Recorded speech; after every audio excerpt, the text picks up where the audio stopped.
Pelatih terbaik untuk MU harusnya ya Pep Guardiola.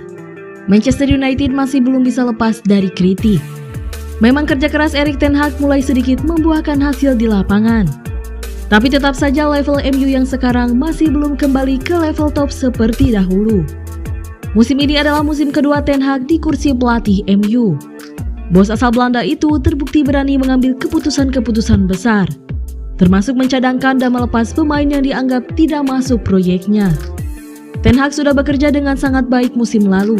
Performa MU membaik dan berhasil finish di 4 besar klasemen akhir Premier League 2022-2023. Masalahnya, awal musim 2023-2024 ini MU kembali menghadapi masalah inkonsistensi yang sama.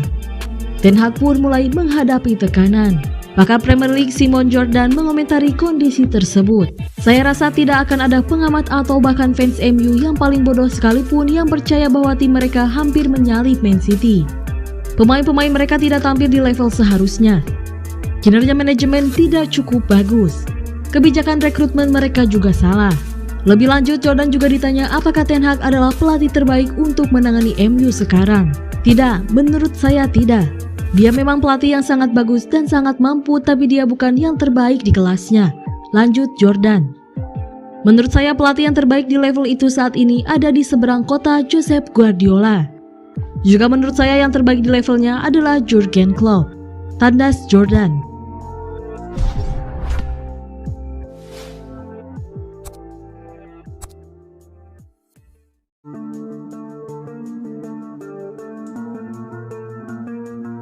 Pep Guardiola kuncinya pemain baru langsung nyetel. Gelandang Manchester City Mateo Kovacic langsung menyatu dengan timnya setelah bergabung pada musim panas 2023. Pemain asal Kroasia itu bahkan menyebut adaptasinya berjalan lancar berkat sosok Pep Guardiola sebagai manajer Man City.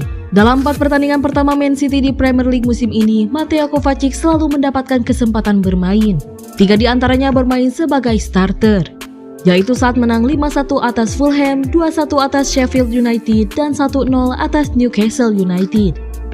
Mateo Kovacic adalah rekrutan pertama dari 5 pemain baru Man City di bursa transfer musim panas 2023. Ia bergabung bersama peraih treble pada musim lalu sejak 27 Juni 2023, bukti bahwa kemampuannya memang menjadi yang dibutuhkan oleh Man City. Mantan pemain Chelsea ini pun sudah merasa menyatu dengan Man City sejak pramusim. Ketika itu, Kovacic mengaku langsung mendapatkan ide permainan yang jelas dari Pep Guardiola dan merasa bahwa level yang dirasakannya di bawah asuhan manajer asal Spanyol itu memang berbeda.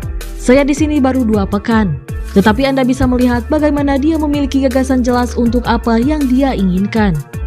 Ini di level yang berbeda, ujar Mateo Kovacic ketika menjalani pramusim seperti dilansir Manchester Evening News. Tak hanya jadi pemain yang pertama direkrut oleh Man City pada musim panas 2023, Mateo Kovacic memang menjadi pemain yang mendapat kepercayaan paling besar dari Pep Guardiola jika dibandingkan pemain lain yang juga baru didatangkan pada musim panas ini. Mateo Kovacic sejauh ini sudah bermain dalam 327 menit bermain dari 4 pertandingan. 3 kali menjadi starter dan 2 kali ditarik keluar di tengah pertandingan. Selain Mateo Kovacic, hanya Josko Gvardiol dan Jeremy Doku yang sudah mendapatkan kepercayaan dari Pep Guardiola untuk bermain. Josko Gvardiol bermain dalam 3 pertandingan sejauh ini.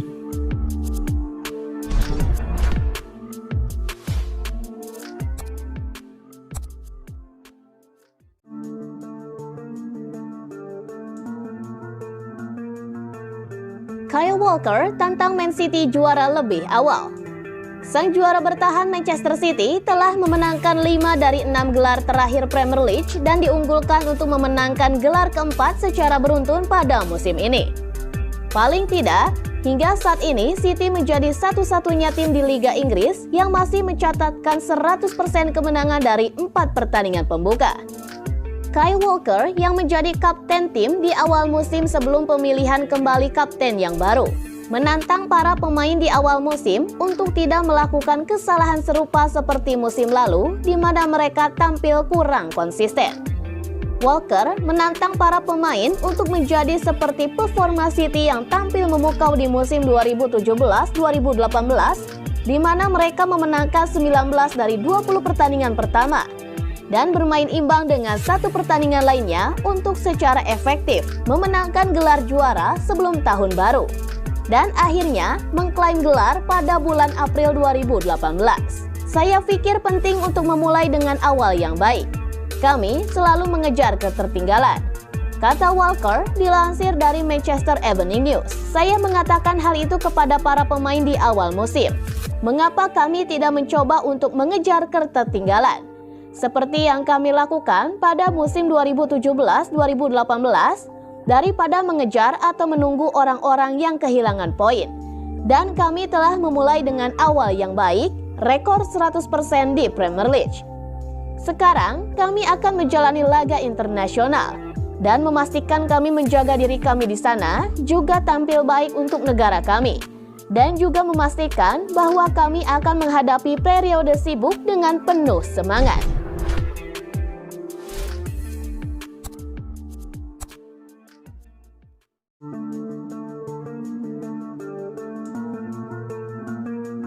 Dua alasan Man City khawatir kehilangan Pep Guardiola.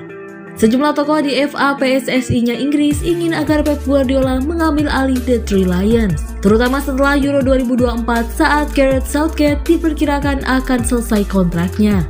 Berikut kami sampaikan dua alasan mengapa hal itu sangat mungkin terjadi, dan mengapa Manchester City harus khawatir dengan kepergian pelatih yang sudah memberi mereka 5 trofi juara Liga Inggris dalam 7 tahun terakhir, selain trofi kuping besar Liga Champions musim kemarin.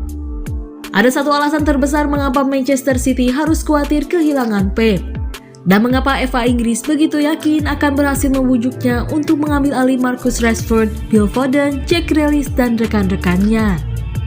Itu karena Pep tidak akan pernah mengambil alih La Roja atau tim nasional Spanyol. Tahukah kamu apakah alasannya? Pep orang Spanyol, ia memakai paspor Spanyol, tetapi dia benci Spanyol. Pep Guardiola adalah orang Catalonia atau Catalan, sebuah wilayah di sisi timur negara itu, mencakup antara lain kota Barcelona yang ingin merdeka dari penjajahan kerajaan Spanyol.